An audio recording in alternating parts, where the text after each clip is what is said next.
Green. Introducing National Streaming Sports, live and on-demand sports talk programming that you can access 24/7. For the premier sports talk experience, tap into our Roku channel. Start your mornings with Mac and Jack covering all the weekend sports action. Then pour a cup and enjoy all the sports you can drink on the Coffee and Sports podcast. At midday, talk sports from east to west on the Coast to Coast podcast. Followed at night by some hot girl talk with Prim and Proper Sports featuring Sonja Pearson. Talk boxing on the Gloved Fist. Yankee fans tune in for Start Spreading the News. And there's more on the College Sports Huddle and Sports Scope with Robert Butler. There are 20 podcasts in all and 70 weekly shows giving us a 3.4-star viewer rating. To find us on Roku TV, search for National Streaming Sports on the Roku search bar. Click on the logo and you're in. National Streaming Sports, live and on-demand sports talk for America. And good morning. Happy Friday. Welcome to the Mac and Jack and Keith and Sonja show. I'm Sonja, joined by Jack and Keith. Good morning, gentlemen. How are you all? Good morning. Good morning. Of course, Mac is with us from the Pearly Gates today, so we honor him with every show. And once again, you guys, Denver is still in there. I mean, last night's game, the NBA playoffs have not disappointed, at least not in that series. Did you guys catch that game? A little bit of it. I didn't see the whole thing, but I like Game 7s. I thought Denver would win last night. There's nothing better in sports. Jack might disagree being a boxing aficionado, but I think there's nothing better in sports than Game 7s. And I think it's going to be fun. I worry about the Nuggets being spent a little bit with older bodies, more minutes. If you notice, OKC plays their bench a lot more, and I think they're gonna have fresher legs in Game 7. We'll see how that plays out. Yeah, Jokic played a phenomenal game last night, and can he repeat it again? I mean, it wears on you after a while. I mean, when you're putting out 100% effort the way he's doing, and I'm not saying he carries the team because he does have a good supporting cast, but they'll go as far as Jokic takes him. If he has a so-so game at OKC, I don't think Denver wins. You wonder how much a sense of desperation there is with both teams. I mean, is OKC the type of team who, if they lose, they're going to say, well, we lost an experienced Denver team. We're getting better. We're a team of the future. But for the Nuggets, it's now or never. I mean, they lose this one and they look in their crystal ball. Things aren't going to get any better for them. But for OKC, the Thunder, they have their future ahead of them. You're absolutely right there. And I talked about it before the playoffs, that OKC's lack of success in the playoffs might affect them. This is good experience for them either way, but for Denver, the window's closing with this group anyway. And you got new coaching, and we don't have a coach, actually. He's an interim coach, so we don't know what's going to happen front office or coaching wise. So Denver's whole franchise could look a lot different in a few months from now. So this is, as Jack says, probably more sense of urgency, I think, for Denver than OKC. Not saying OKC won't come out guns a-blazing, though. I think it's going to be a lot of fun tomorrow afternoon. Definitely a lot of fun. And good morning to you, Brian B. Strella, checking in early this morning from work, I'm sure. Good morning to you. Thank you for joining us. Yeah, I mean, Keith makes a good point, y'all. Denver is going to be extremely tired. I mean, this has been a long series. This has been a competitive series. They often have scores of huge deficits that they've had to overcome and just to stay in the game and then win the game. And like he mentioned, OKC has done great coaching. They've been bringing their bench in, rotating their players in and out so that these veterans are not getting tired. We saw my math the other night on the Wednesday night show, so I won't try to do a lot of math, but they got a significant amount of minutes. I want to say 60 or 70 minutes off the bench. Nobody's doing that in the playoffs except OKC, and it could have a big effect, not just in Game 7, but if they get past Game 7 as they go further into these playoffs. Younger legs and fresher legs could make a difference and maybe overcome that lack of experience that I've talked about. And a lot of times, we talk about Game 7 being the ultimate game in sports, but when we have these best 4 out of 7 game series where the teams are relatively even, losing a game early in the series, it always comes back to haunt the team, and it's always the difference maker. This series, in reality, should have been over by now. OKC, in all probability, should have won this in 5 games, but they blew an early series game with questionable coaching, against Denver. Now here they are, in a Game 7 situation. At home, wasn't it, Jack? Yeah. Well, I have an important call to take 1 second, guys. Oh gosh! Of course, Jack. The accountant. Did you just cash that check, Sonja? His accountant's calling him. Checking Oh my gosh, I did. I do. Jack writes checks, and so of course I wait on the mail to get them. Writes checks, and then I do mobile deposits. So I'm taking a picture. I don't think I could write a check right now. To be I honest. don't even remember how do you write them. Oh God! The crazy thing is, no one knew that this call was coming, and That's funny. Good old Jack. This is how we do it. Already pre off the rails, super early. Thanks, Jack. Oh, he's back. Well, the viewers deserve an explanation. I have something with my eye, some reddish. It's a situation where, ironically, I don't know whether you can notice it, but if you can't, I guess everyone's going to be looking at me so careful. So I'm going into the ophthalmologist. I'm lucky they could take me on short notice. Oh, good. Just take a look. Chances are it's nothing at all, and I wouldn't have noticed it on my own. But once again, my daughter noticed it. So when they call you up, it was a call I had to pick up and take. Believe it or not, Sonja and Keith, some things are more important than sports. I mean, Mac would always think sports was the most important thing going on in the world. Well, I'm a diversified individual. I hope you're okay, Jack. And once again, I caught making fun of you, and then I feel bad about it afterwards. I don't know what it was about. I catch a tiny bit of the show, and then I look at the comments, and no, that's okay. I don't have the type of thick skin Mac had, but I realize if you can dish it out, you have to be able to take it, as much as I hate to take it. You're a good sport. You're very good. And of course, Jack, keep the insults coming. That's the only way all of us can improve. It actually is funny because, you throw that, your sarcasm and the lack of care in some instances is hilarious. No. So we just, you're like, listen, I got to go. I'll be back. But when I had to take this call a moment ago, what did I just miss? Nothing but talking about you. Like, oh, wow, Jack's out.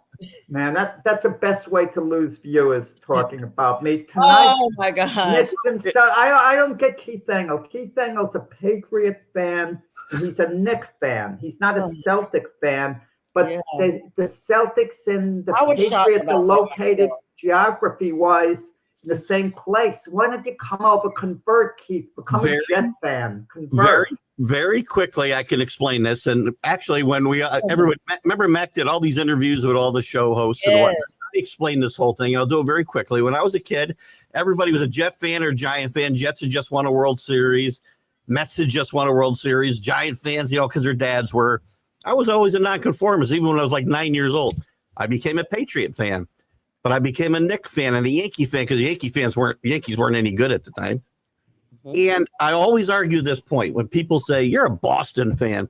Foxborough is 22 miles from Boston. I'm not a Boston fan. That's still right there. 22 miles. Now, you don't live here. Albany, the capital of New York, is 22 miles from where I hang out grew up with a bunch of my friends in Amsterdam, New York. And I say to them all the time, is Albany Amsterdam? It's 22 miles away. They would argue vehemently it's not. So Boston. Wow. So Foxborough's not Boston.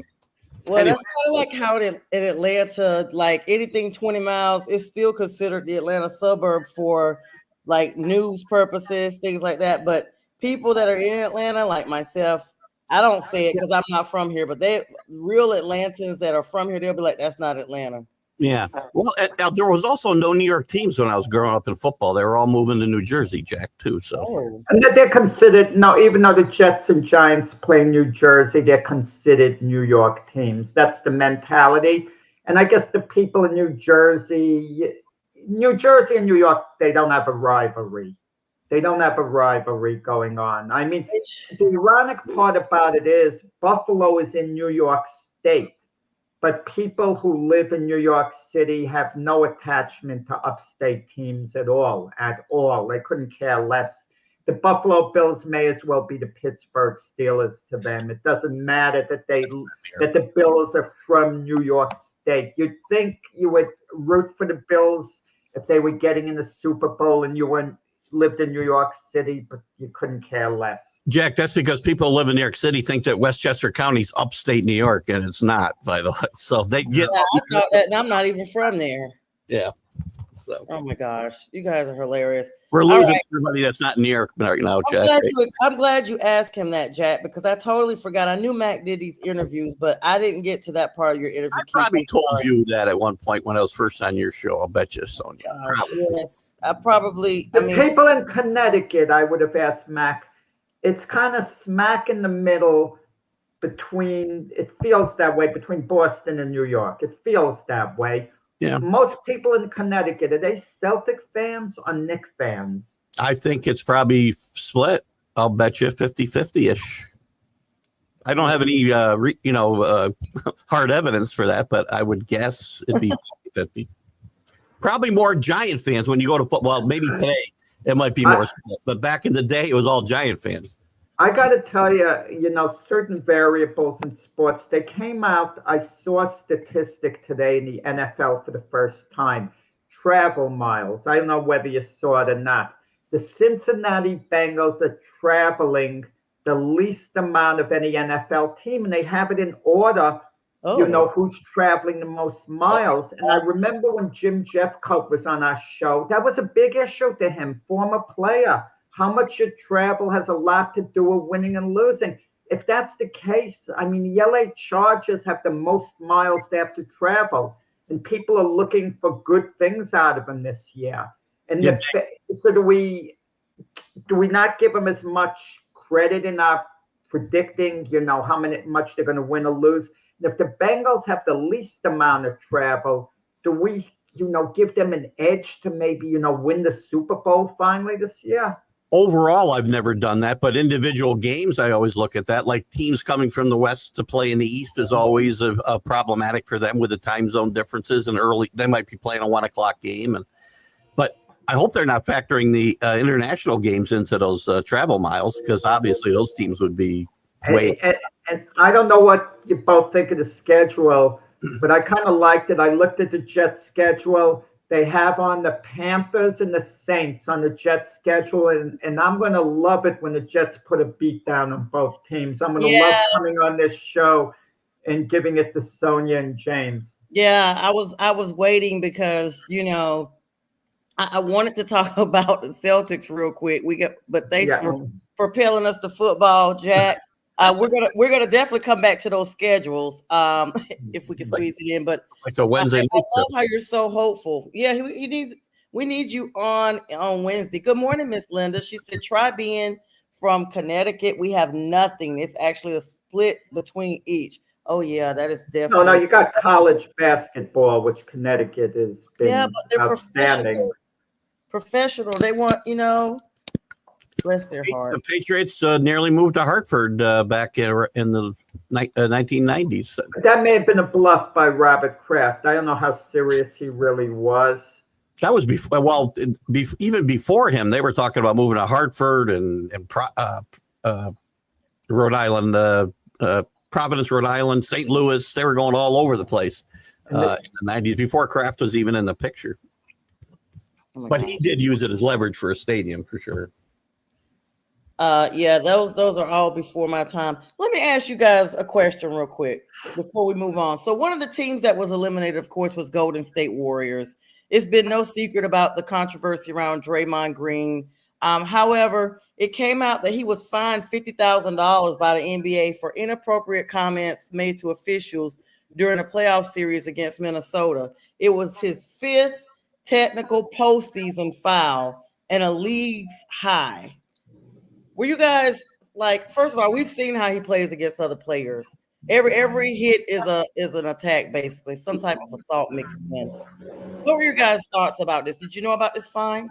I'm not shocked. And yes, I did hear about it. I knew it was building up as the playoffs went on. But, Draymond has got this, I don't know if I want to call it an act, because I think it's who he really is. He's a great player who's helped him a lot this year. And I thought he was on the downside of his career. And I thought he had a pretty good year this year, especially after they had some injuries. And, he helped keep that team afloat. But his personality is not one that I favor. I mean, we've had guys like him in the past. Knicks had Oakley. The Pistons had a lot of Lambeer and Mahorn, and go back in the day. There's been bad boys, but the league doesn't have a lot of those characters anymore. I'm trying to think of one besides him, and Jack, maybe you can, but he's the face of the bad boy in the league. I think when Draymond Green runs into problems, he usually retaliates very quickly. It's a split second. He doesn't think things out. I mean, you could make comparisons to him and Dennis Rodman, but they seem to be more calculating. Lambeer knew how he wanted to intimidate someone, and the knock against Lambeer was he was really trying to hurt another player, because his logic was, if I can injure Larry Bird, he's out of the series.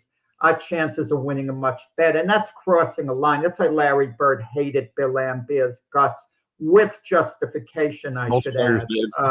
Right. And Dennis Rodman, powerful guy, would take these cheap shots. Draymond Green, I'm not sure what you call it, cheap shots. He retaliates the wrong way, unfortunately. Things get a little rough on the inside. So it's an impulse move he makes. And he's not going to change. I mean, he keeps thinking, get him in therapy, get him in this, get him in that. He's not going to change. I mean, he's what he is on the court. He does things on impulse.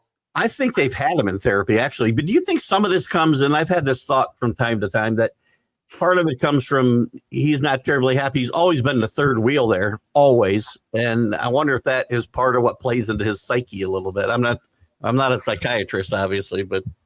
Well, you called him a great player before.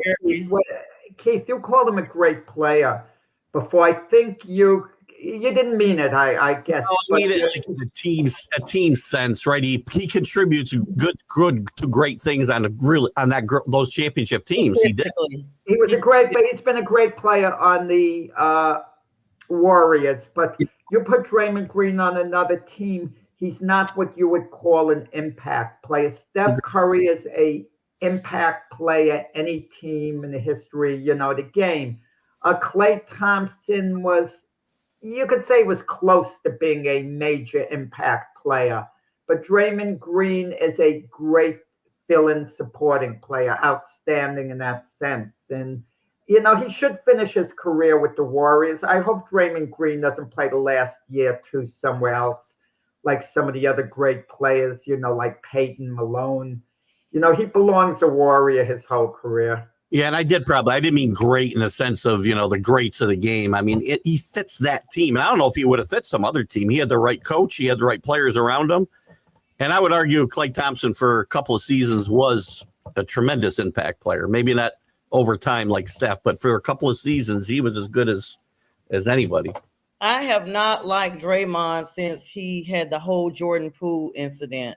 And I didn't like how the Warriors handled that in the end, Jordan Poole is sent elsewhere and eventually Klay Thompson. But Draymond, basically the junkyard dog of the neighborhood, is still on his team. I mean, that lets you know it's not about, personalities. It's about the stats. What numbers can they bring? And I really am impressed, however, to see that there has not been a clash, at least not yet, with Jimmy Butler and him. That's an interesting.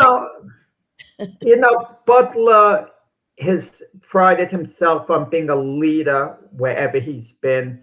He was a leader, at Minnesota, Chicago, Miami.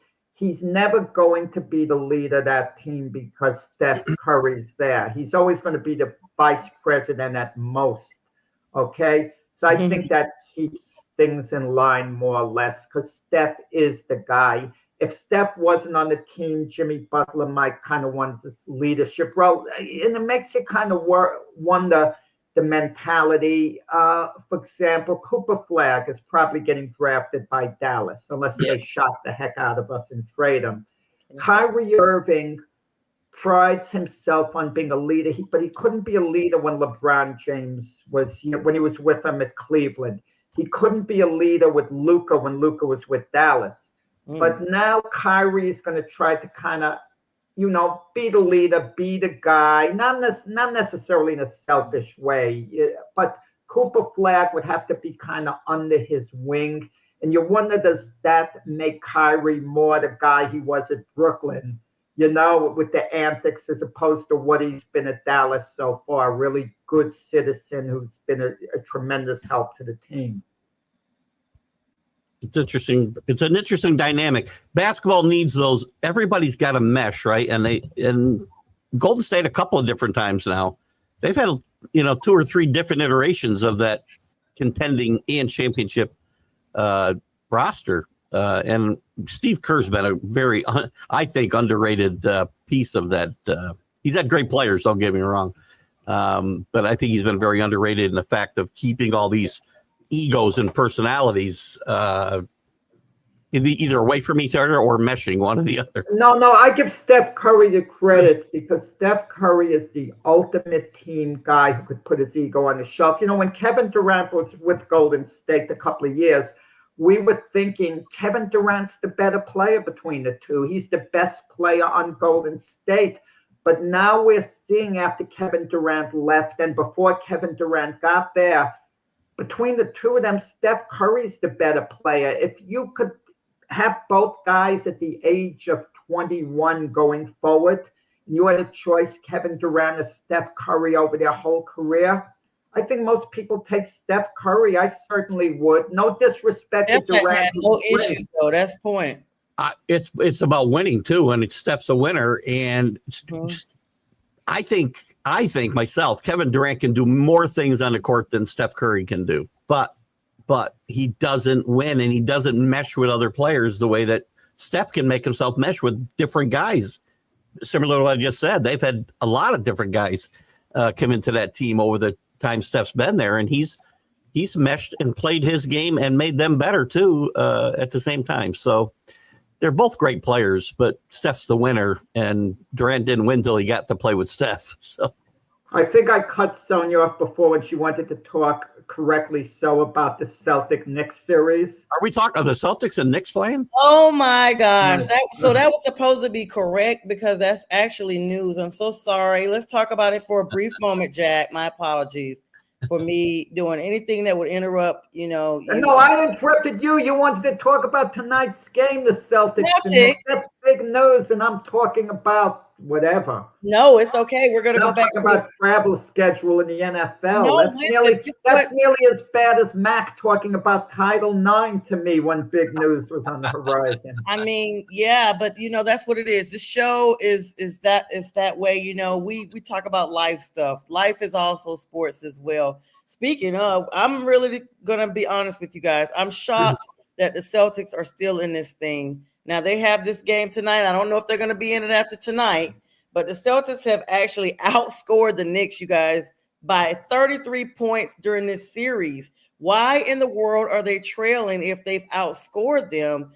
Boston had constructed massive leads in each game, at least to start out. Then all of a sudden, later on, here we come, round 1, then round 2, round 3, and so on. Then the Knicks ousted the Detroit Pistons in the beginning, but their starters won by 144 minutes together by only 3 points total against an upstart team. The first unit was designed to try to keep them back, but in some ways, this just feels like the same odd focus point considering the Knicks' position.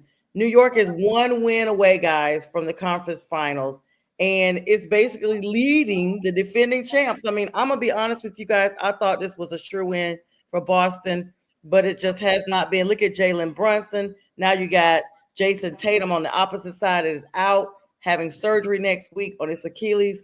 What is going on, guys? I'm like, what do you guys see happening here? As far as a point differential, it's pretty simple. The Celtics offense leads to that. If they make 3-pointers, they win, and they win big. And if they don't, they lose. And their offense never changes. at all. I think. Listen, I said game 4 was a must-win for the Knicks. They came back and won that game in very surprising fashion, as they have all the games they won in the series. Really, I think tonight's a must-win too, because the Knicks have not had great history in Boston in Game 7, as most teams haven't. Boston's got a tremendous history in Game 7s and at home. Most of it in the Garden, to be fair. But the Knicks, look at you can't have all 4 of your starters having off games the way they did the other night. Butler, Brunson didn't play well. Thomas didn't play well. Obi didn't play well. Nobody played well on the starters. Nobody, and you got nobody on the bench really to come in and pick up the slack like some of these other teams do. Celtics come out, they're going to shoot 53 pointers. We know that because they've been right around 50 every single game. If they make 25, they're going to have a chance to win tonight. If they don't, the Knicks will win. I think the Knicks can absolutely win a Game 7 in Boston if it gets to that point. I really do. If the Knicks win this series, people are going to forget, and they're going to say, well, the reason the Knicks won because Jason Tatum was out. Otherwise, the Celtics would have won the series. But keep this in mind: the Knicks were up 2-1, and they had a 7-point lead on the Celtics with 3:06 to go in the final period when Jason Tatum went down with the injury. So the odds are the Knicks would have won Game 4, at least had a 50-50 chance of winning Game 4. We don't know for sure what would have unfolded the rest of the way. The Celtic defense, they were so smothering last game. I think that was the key to winning the game. And can you put up that type of effort 3 games in a row? Can you come back again? Like, it's as if the Celtics threw everything they had in Game 5 into a final sprint. Can they come back mentally? Mentally, they were up for Game 5 to no end. Yeah. This is what I said this Wednesday night, that I thought adrenaline, wanting to pick up their fallen leader would go a long ways for the Celtics. But I did not think they could put that type of effort, as you just said, Jack, forward for 3 straight games. I don't think they can do it. But I don't think the Knicks can't win in Boston because they played well on the road in these playoffs, especially. But I think it would behoove them, I should say, to win tonight. I mean, it's not just Jaylen Brown. I just want to say what Jaylen Brown did diving in the air for the ball going out of bounds. That's just one play. So that play itself could be overrated, but it was symbolic. He sent a message to the fans and to the rest of the team. We have to put out 100%. I'm putting my body on the line. And he's sending out a message. This means so much to me. I'm buying in 100%. But I think a key is Porzingis for Boston. He's been totally ineffective for the most part because of his virus. And I don't think that's suddenly going to get better. But imagine Porzingis all of a sudden got healthy. Now the Knicks could be in some serious trouble if they're not in it already. Yeah, because they were with Tatum and Porzingis struggling. That's a different story than playing without Tatum, and you don't have Porzingis to help fill that gap. So you literally if he miraculously gets better these next 2 games, then he would have a huge impact for sure. I will say this. This is something Keith brought up earlier with our other series. The Celtics won the first 8.5 minutes of Wednesday's third quarter. 28-15 was that score, that difference, before Tom Thibodeau even made his first substitution, you guys. He's been banking on these veterans the whole time. I'm talking about the starters. Even after Miles McBride hit shots and Mitchell Robinson made the Celtics basically, subdue under him, he was quoted as saying he was just searching when multiple outlets have asked him about why he is just rolling with these starters on the court. Like, he's not using the bench at all. He's basically throwing everything against the wall. Like you guys said, it's not about just the adrenaline. It's about they're doing everything because they are down 2 key players. And so now you are literally throwing all of everything. These guys are going to be exhausted. Well, the knock against Thibodeau through his whole career is that he's rode his starters too hard, even during the regular season, whether it was Minnesota, Chicago, now the Knicks. But this year and right now in these playoffs, it's almost out of necessity because there really isn't a lot of talent on that bench and guys that will contribute. Payne has a couple times, McBride has a couple times, but there's no consistency off that bench like a couple of these other teams. Even the Celtics get some pretty good production off their bench and play them a bunch of minutes. But I think this year I'm going to give Tibbs a pass because there's really nowhere to go off that bench. Well, I think he might be using Mitchell Robinson a little more. And what's forgotten in last game, Mitch Robinson hit his foul shots. He did. The knock against him, he's been a liability on the court. You send him to the foul line, he's very mediocre. And he was a big presence, clogging up the middle, grabbing rebounds. And you combine him with Karl Anthony Towns, it gives the Knicks a certain, versatility. But you're right about the bench. But look at Mikal Bridges. He looks like he could play all night. I mean, the energy level that this guy has, the joy of the game. Yeah. He was, he's a guy who seems to play better when the Knicks are playing better. When they're not playing well like they did the other night, he looks terrible. He looked terrible that night. But when that team is rolling, and I think more playing a role that he's meant for and not trying to do too much, I think he's a really valuable player in this Knicks lineup. He wasn't very good the other night, but I'm not going to look at nobody was very good. Robinson might have been the best player. He had 13 rebounds off the bench. I mean, even with Brunson facing foul trouble, I mean, most of the time, most other coaches would have, taken him out. This didn't happen. But the end result is this, guys. This series is going to come down to who has the most energy left because the Knicks gave Boston way too much. Bridges' jumper went cold. He's played 216 minutes in this series and has not even gone to the free throw line. Well, even if you look past this series, right? The Pacers have been some kryptonite to the Knicks through the years. Let's just assume for a second the Knicks find a way to win the series. The Pacers have given them fits. Whoa. What do you mean somehow find a way to win? The Knicks have 3-2. They're going back to the Garden. What do you mean somehow find a way to win it? The Knicks are favored at this moment. I'm only saying so I don't assume they're going to win. That's the only reason I say that. No, you can't assume that. But I'm just What? saying. Jack disappeared off coffee. Steve Engel is the voice of doom. He thinks the Knicks have to get it done tonight.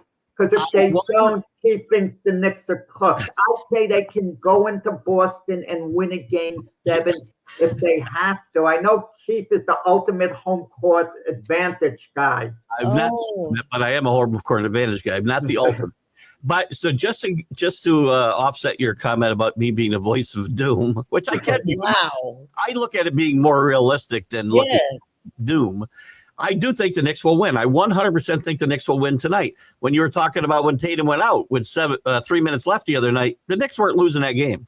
I'll tell you, I'm not even going to say they had at least a 50-50 chance. They were winning that game. It didn't matter whether Tatum stayed in or not. Momentum was in their favor. They were going to win. The Knicks will win tonight. I'm only saying when they get past here, because of the minutes and that topic we were talking about, and as I said with Denver, it's going to make a difference later on too, not just in this series. So if they get by here, that bench play or lack thereof and consistent minutes is going to hurt them against the Pacers, who are a very good team, by the way.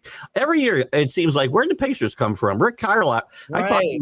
Coaches. Rick Carlisle is an underrated coach. Now, let me ask you this, Keith and Sonja as well. If the Knicks should blow this series and lose to Boston, I'm the ultimate voice how of doom. can they? No. Can they stand pat in the offseason, or do they have to make a drastic move? Because if you can't beat a Boston team minus Tatum when you're up 3-1, there's not much hope of doing any better next year. And the Knicks obviously aren't going to trade Brunson under any circumstance. His dad's an assistant coach. They're not going to mess with Brunson and trade him. But the Knicks would have the chips to go after Giannis. Do they trade Towns, Bridges, a couple of number ones? Do they make a drastic move if the Knicks are to blow this series? It's possible. I know they've been enamored with Giannis for years, and now he's got some, miles on him. So we'll see whether that happens. I've liked Towns. He's a little too inconsistent for me, especially at this time of year. He's got to be more consistent. If they make a move, I'd like to see them do some moves. I love Hart. I like Hart better off the bench. This is one of the reasons the bench is so much weaker. You don't have Hart. You don't have DiVincenzo coming off the bench like they had last year. They need to strengthen that part of the game, and that could also be making a big move in the starting lineup, and Bridges and Hart or somebody like that is now, or both of those guys get moved to the bench. Doesn't mean they won't play significant minutes. They will. I'm not sure. There's only so many opportunities. Giannis would be the guy to watch, I think. I'm telling you who I think the guy to watch is if the Knicks, let's say they lose to Indiana or whatever, if they were going to make a bold move, you know what I would look out for, believe it or not? It looks far-fetched now. Jimmy Butler was one of Tibbs's favorites, and I don't feel Golden State is obligated to him. They don't want to move Jimmy Butler. It would hurt them to move him, but Golden State needs some infusion, some type of deal to get back in the mix in the West. I think they were just a safe haven for Jimmy Butler at the time. I don't see him being long term either. I mean, he's not doing. He fell on his tailbone a couple of days ago or whatever. He's just been not. He's a favorite of Tibbs, though. The Knicks coach. That's the thing about it. Didn't he sign a new contract after the trade? Good morning, David. I thought he did. I could be wrong. I think, something like 113 million for 2 years or something. I'm not sure whether he signed it or whether he said he was planning to what the deal was. But it would be a trade. I don't know what the Knicks would give, but it would be interesting. Interesting. But the Knicks have to take the next step. At the very least, they got to go to the finals now. They got to close out the Celtics. Losing to the Pacers again would be unacceptable. I agree. If they get to the finals and they lose to, let's say, Denver, you could live with that. It's funny. That winning tonight. Sorry, Keith. That's okay. The Knicks easy. Knicks easy. Oh man, not easy, but they win. At the God, I think the Celtics threw all their energy into that game 5. It'd be hard to duplicate that effort. I was going to say it's interesting how expectations change, because when the playoffs started, if they got to the Eastern Conference Finals, we'd all have been elated. But now the opportunity has changed, right? And they get by the Celtics. They face the Pacers, who they lost to last year, correct? Or maybe in the last 2 years. I'm not sure. Was it the last 2 years? Yeah, well, last year they lost him in 7. They had a 3-2 series lead and didn't get it done. It will be a disappointment. Right now, it would be a disappointment if this team didn't get to the finals, in my mind. So, the way they've played, I'm going to say with the Knicks and the way Thibodeau has been coaching, if they get past the Celtics, now the way it looks, I don't know if they're going to have the fortitude to finish this playoffs off and actually win it all. I wanted them to win it all for the East, but they may be exhausted, guys, by the time they get there, because Thibodeau won't pull the vets. If they play the Nuggets in the finals, it might be who can keep the most guys from passing out from exhaustion. Yes. And no one's talking about Thibodeau's job security. If they lose these next 2 games to the Celtics, we're going to hear some rumblings, but that normally doesn't work. Look at all the teams that move on from coaches. I think 4 of the last 6 NBA championship coaches soon found themselves with other teams. Yeah. I saw a stat a long time ago, or not that long ago, where, the turnover has been, I think it was when Malone got let go. The turnover has been crazy in the NBA. It's worse than any other league. And the Knicks need all Jimmy Dolan needs to do is look back and see where the Knicks were when Thibodeau got here to realize he's done a very, very good job. Well, James Dolan has done a good job because he's been out of the news. People were really getting on him. He's backed off, and there's absolutely no reason to get on James Dolan, for anything. Well, if he fires Thibodeau, I do. But that's well, I wouldn't be for firing Thibodeau, but if they blow this series to the Celtics and Thibodeau makes questionable moves, But Thibodeau's just going to play his starters. It's not going to be strategic moves. It's a question of how much his starters can endure.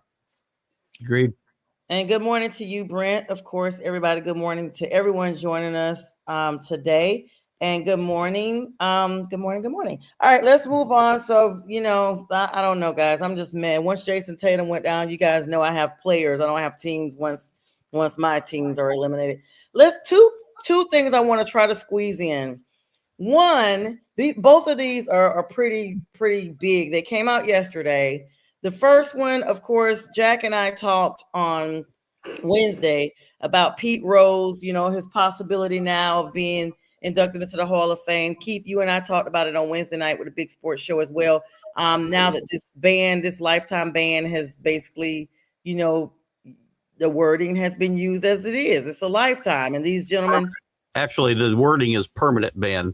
Permanent ban was the wording in his submission, yes. Well, now permanent means every time, right? Yeah, permanent is beyond. It's like infinite. So if they use that word, then now they're alleviating the word permanent. Then let's just put it that way. And they're trying to consider these. Well, Reds fans lost their, what? They went ahead. The next game they had a Pete Rose night. I mean, they've all but went ahead and gone ahead, I should say, and put Pete in the Hall of Famer. I mean, Reds fans are excited. I mean, there's going to be a controversy no matter which way you look at it. I was talking to Dr. Paul about it, and he's like, some people are for, some people are against it. But it's just not premature that these fans are already out there having a Pete Rose night at the game.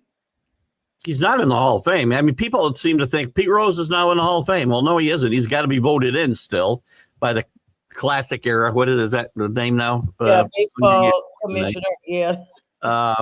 And there's 16 guys that'll be on there, and a lot of them will be Hall of Famers, and a lot of the Hall of Famers still have a problem with Pete, including guys that played with him like Johnny Bench.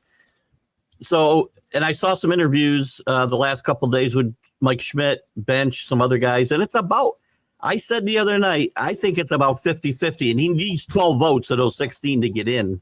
I don't think he gets in right away. I do think he belongs in the Hall of Fame. I've said this all along. Sonja didn't understand this, maybe the term I used. Put him in there and you tell his story, warts and all, right? It's on his plaque. Suspended for betting on baseball. Mm-hmm.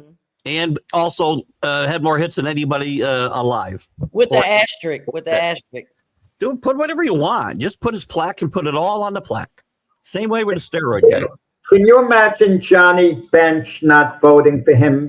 What Cincinnati would think, because Johnny Bench is obviously pretty much as big an icon in Cincinnati as Pete Rose is. But there'd be a lot of fallback on that, pushback, from the people in Cincinnati. But he might not get in. Like, Pete Rose wasn't the most liked guy. And if you're a voter, you could point to the criteria which might say something to the effect you have to act honorably, in a certain way. I think there's some reference to behavior is one of the criteria in voting, and Pete Rose's behavior has been was appalling. But he was a pathological liar, disgusting guy the way he acted. There's a lot of guys. There's a bunch of racists. Ty Cobb, there's no worse person in the Hall of Fame than Ty Cobb, and we didn't have a morals problem with him. Well, let me ask you this, Keith. Is Pete Rose tied into Shoeless Joe Jackson? Can you see a scenario where Shoeless Joe gets voted in, but not Pete Rose? Shoeless Joe Jackson's story is old enough that I don't know that it's going to resonate with people the way that it would have 30 or 40 years ago. He's a great player, but nobody knows what a great player he was because he got suspended at a very young age. I think Shoeless Joe Jackson should go to the Hall of Fame too. I don't even know how I've read the book. I've watched the movie. I still don't know how involved Joe Jackson was because Joe Jackson didn't know what was going on half the time. Couldn't read, couldn't write.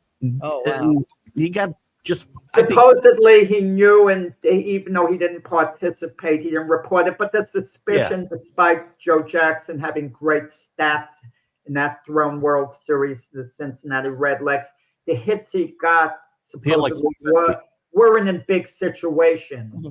Maybe he made out in bigger situations. Yeah. So there was a little suspicion whether those stats were a little bit manipulated. Well, the whole thing about a lot of the story, if I remember it right, it's been a while since I read the book. You might be able to correct me, Jack. A lot of this was the conspiracy was real, but then the players weren't getting paid by Rothstein. And then they said, screw them, we're going to go out and win.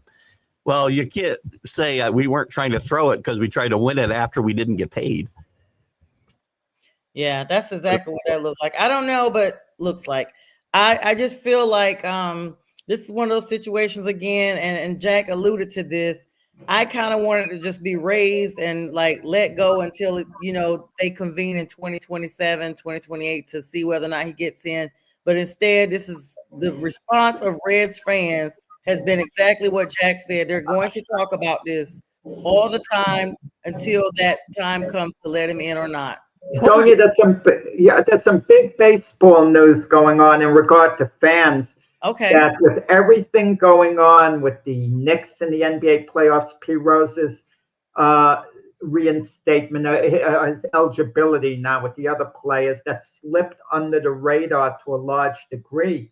Juan Soto returns to Yankee Stadium tonight where the Mets are playing the Yankees. Yes, the rivalry. And the reaction of the Yankee fans, of course, that's news. We heard about it all off season. The booing Soto's going to get to this, to that. And, a guy like Keith Engels can boo Soto if he's in the Yankee Stadium crowd. I'm a little more reserved. I would actually give him a light applause, not a heavy applause. Look, you were a Yankee last year. You helped us get to the World Series. You moved on to the Mets. You're doing your thing. I'm not a fan of yours anymore, but thank you for the 1 year. Now get lost. Rather than get on them too harshly. That's my thing. It's 1 year. You didn't complete the. If you won a World Series, I'd give you a little golf clap or something. But I'm not. Yep, but they're rivals. I had Dr. Paul on the other night start spreading the news. Of course, this is his team, and he was saying, some people may still applaud him. He was a name for that team, even though they didn't win a World Series. I mean, you can't say Yankees without thinking about Juan Soto, La Tierra. I can say Yankees without thinking about Juan Soto. I don't think about Juan Soto when I'm with the Yankees. Did Doc actually say that, or was that you who said that? No, he was on my show the other day. He was on my show. There is some sour grapes on Sonja's part, Keith, and I'm going to tell you why. Because I see things, as they are, beneath the surface of her complaint. Max Fried, the Atlanta Braves, one of her favorites. Sonja's a Brave fan, signed with the New York Yankees. Now, this is a great argument, Keith. Okay. You match up Fried and Soto, and if Fried can perform the next 8 years on his contract on this Cy Young level, I can make an argument the Yankees are better off with Fried than Soto if I am matching a mano de mano. I'd agree. They didn't lose last year because they didn't hit the ball. They lost because they didn't pitch well enough and field well enough. So, and Soto didn't help in either one of those situations. So now he's not on the Braves anymore. Max Fried, Sonja, takes a dig at the Yankees now. And I know what the story is. I can think about the Yankees without thinking about Juan Soto even a little bit. Yeah. I mean, there's 50 guys who would come up in my head before Juan Soto. Yeah. All right. Well, thanks for that, Jack. Let's move on, guys. We got some NFL news to talk about here. Of course, the schedule releases came out this week. Jack's going to already have his Kleenex box ready for the Panthers game, and I'm pretty sure they may beat the Saints. Sorry, J-Train, if you're listening, because the Saints are just not solid on their quarterback. However, go ahead, Keith. It's all next year. And I play you guys. Yes, I was getting ready to say. People have said that the Patriots may win. I don't know. We're not afraid. I'm just going to say that game. I'm confident. I'm not that 100% confident in every other game, but you're confident that what? We'll beat the Panthers. Oh my gosh! Let me make sure I download this clip from this game. It's at home. Yeah. We can save the tape. I am more than happy to take a mea culpa when I lose. I'm okay with that. Jack is our. No, there's a next factor with the Patriots. that might concern me just a little bit. They're committed to Drake May, obviously, as their future. Chapel Hill. But Mike Vrabel had no patience whatsoever with Malik Willis and basically drove him out of Tennessee. And Malik Willis has shown he has some potential when he got in filling in for Jordan Love. If Mike Vrabel doesn't have the patience with Drake May and Drake May struggles a little, there could be potentially a problem there. I would keep my eye out for that. Drake May already has played better than Malik Willis ever played, and he's got a lot of room for improvement. And his numbers weren't off the charts, but they weren't terrible last year on a terrible team. I'm confident. And again, I wasn't all in on drafting Drake May. Remember, I'm not saying I was, but I do think he'll be fine because the alternatives are Josh Dobbs, by the way. So no, Drake May should be fine. But wasn't Will Levis with Vrabel at Tennessee for 1 year? He was. He was. And look, and Will Levis, it hasn't worked out. It didn't work out after Vrabel left as well. I kind of understand that. But it didn't help him Will Levis's development. It didn't help him Malik Willis's development at Tennessee. And these were second and third round draft choices. They came in with a certain amount of potential. But Vrabel is a good coach, and he does have the Patriot pedigree. I would also mention those guys didn't have Josh McDaniel as their offensive coordinator and quarterback whisperer. So. Okay, two things I got to talk to you guys about. One just happened, and I'm going to tell you guys about this in a second. Speaking of New England, what do you guys think about Caleb Williams' story coming out? It's going to be authored that he and his father basically tried to circumvent him being drafted to the Bears. Like, this is going to be authored, guys. The timing is. I don't get the timing. Why are you talking about this 2 years later when the team is now on the upswing? Yes. By all appearances. Why are you talking about this now? It makes no 1 year later. It was a rookie. Yeah. 1 year. Fair enough. Yeah. But still, why are we talking about it now? I don't get it. But there's nothing wrong with it. Caleb Williams should be honest. Yeah, what was in the book was accurate. I did not want to go to the Bears at the time, considering their history. And you want to know something? Caleb Williams had a good point. Look what was going on last year. They were dysfunctional. But he was new. He had never played in the league. Why would you come in with that type of attitude? Like, this is what I'm talking about. The ungratefulness of these draftees. It really irritates me, Jack. Well, look, Eli Manning manipulated his situation. John Elway manipulated his situation. And didn't it work out for both guys? I mean, if you can manipulate your situation, Jim Kelly didn't want to go to the Buffalo Bills. That's well documented. He admits it. I don't think Bear fans could give a darn now, that he didn't want to go to them. He's with the Bears now. And if you ask him, is he happy at this moment? I would think he would be at this exact moment, having a new coach, a new system. It's going to work out. Caleb Williams, you're going to see, is going to have a really good year. Well, then why? Okay, so this story came out, and this is poking the bear, and this is probably the opposite of what my stance normally is. Then why did everybody give Deion primetime such a hard time with the same situation kind of going down with Shador and him not wanting him to go where he's gone? I mean, I don't like. Am I muted? No, I'm all right. I should be muted. I heard something about some guacamole, so I had to mute it real quick. Sorry, Keith. Yeah, I something started playing. A video started playing. I apologize. It's just out of nowhere. I think I have a poltergeist here. That's funny. I don't like quarterbacks trying to manipulate their way into better situations anyway, right? So my stance is probably pretty consistent here. I mean, Elway should have just sucked up for years. Teams were just players were just happy to get drafted. Now they're trying to manipulate their way into playing wherever they want. And I really wish Eli Manning had played his career in San Diego, quite frankly, because it might have been better off for me. I'd have had 2 more Super Bowl wins. So. Yeah, true. Right. I mean, there's certain places aren't appealing. I mean, it's just what it is. No offense if your quarterback going to the Carolina Panthers. I think it's going to work out with Bryce Young now. But let's say the Panthers traded Bryce Young last year for a draft choice. We would have looked at the history of the Panthers quarterback situation. It wasn't good. Darnold goes to the Vikings, it works out. Baker Mayfield goes to the Buccaneers, it works out. It didn't work out at Carolina, and it wouldn't have worked out with Bryce Young, and chances are whether Bryce Young would have worked out elsewhere. But now, fortunately for the Panthers, I think it's going to work out there. Brent said Chicago got a Pope before 4,000-yard quarterback. That's hilarious, Brent. Who was the greatest quarterback in Bear, history from the Super Bowl era? Jim McMahon. Yeah. He wasn't a great quarterback. No, not a classic quarterback for sure.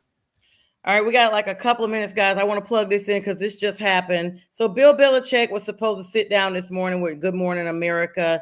And it just, as we were sitting here talking, this interview just took place in New York, Times Square to be in fact. And a certain person that he's had in tow the entire time was actually not there. Jordan Hudson, his girlfriend, quote, lover, took a PR guru today, and he actually took on with him a gentleman that was basically, let's see, it's going to be Michael Strahan, asked him about his relationship. And of course, he's like, of course, he's not talking about that. Of course, his girlfriend, Jordan Hudson, has been in the news, but they decided to send him with Brandon Faber, an employee of North Carolina, who they've hired to try to calm down this scrutiny around this PR nightmare that Belichick has created with his girlfriend and him. Faber was previously in Chicago working for the city's 3 sports teams, Bulls, Blackhawks, and Bears. And so, this is crazy now, guys. I mean, they're trying to do some damage control. They've been in the news, not like it's big news, but the fact that Belichick has had, his 49-year difference girlfriend with him on emails and everything is just, is this something that we're going to start to see take flight here as the season's going to kick off here shortly? If they win, nobody will be talking about this at all. If they lose, it's going to become a big story. Or it'll stay a big story. Keith, this hurts Belichick's chances of getting back in the NFL. I've always liked Belichick. If I was an owner, I don't hire Belichick now. I would have hired him before. I don't need this nonsense, this lack of, responsibility the way it looks. I agree 100%. He's never going to coach the NFL now, and he left himself out. He left himself an out to get there. I mean, his buyout goes to $1 million on June 2nd. So. Yep. That's what I was wondering, because I was like, when he first got the job, he'd been out for a little bit. People thought that this was his way back into the league. But again, personal choices have basically circumvented his professionalism. There's been talk about him getting fired. He's not going to get fired. If he gets fired, they got to pay him $30 million to go away. Plus, they've invested $20 million in like staff and everything else around him. Now this PR person that they've had to bring in to try to do damage control. But I blame them. This is what they allowed to happen. I blame UNC. You guys, if you put the hammer down in the beginning, like there's no significant others whatsoever, this is your job, XYZ, in the story, we wouldn't be where we are now. UNC, we wouldn't be talking about them at all if it wasn't for Belichick. So he has them in the news. As long as nothing scandalous goes on, he's an asset, to UNC in the sense that they're national news. Yeah, the only bad publicity is no publicity, right? So look at Colorado. What Deion Sanders has meant to them, it's been incredible. Who cared about Colorado before he got there? Just real quickly, because I know we're going to have to wrap up, but I agree with Jackie. I don't know what Belichick himself is thinking, because he has ruined any chance, and nobody can tell me he doesn't want to go back to the NFL. I know he does, but he never will now. It's the equivalent of me dating somebody that's being born today, the age difference, and I'm 50. It's literally like I'm going down to the hospital to get the newborn baby out of the hospital to date that baby. That's crazy, guys. It's been a good. What'd you say, Keith? That's pretty weird, actually. No, it is. I literally just thought of it like, oh my gosh. All right, guys. Of course, shows all day today. We appreciate all the likes, loves, and shares. Keith Engel will be on later. Of course, my show is on, and we got shows throughout. Jack, myself, and J Train will be on tomorrow with the sports debate show that we do every week. And of course, Sunday morning, we have the big sports show. We hope everyone has an amazing day. It's been great spending this morning with you guys. And Jack, Keith, and myself will see you when we see you. See you.